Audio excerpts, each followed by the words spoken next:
Какие-то камни странные, посмотрите, как будто жженые. Что за камни?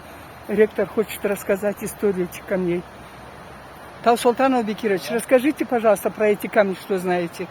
По-русски. Это часть камней скального выступа у дороги, вот здесь у поворота. Там была, так сказать, пороховая фабрика в эпоху позднего Карачаевского государства независимого. И там делали порох.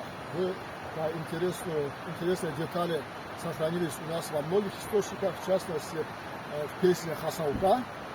Там говорится об этом, как искали, нашли в горах серу, и его добавили к рододендрону или азалии, да, частям азалии, из него делали порох.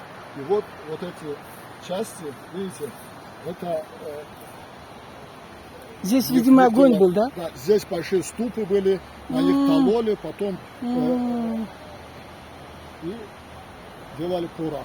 Там тоже, посмотрите, какая Сейчас выемка, да? Хасаутийского сражения отсюда поставлялся, как доносит до нас предание. Это не человек, это было, да? Посмотрите, щель. Надо ж, как интересно.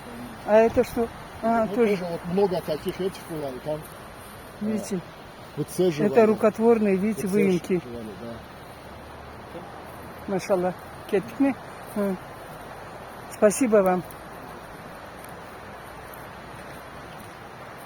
Порох делали карачайцы, вы представляете?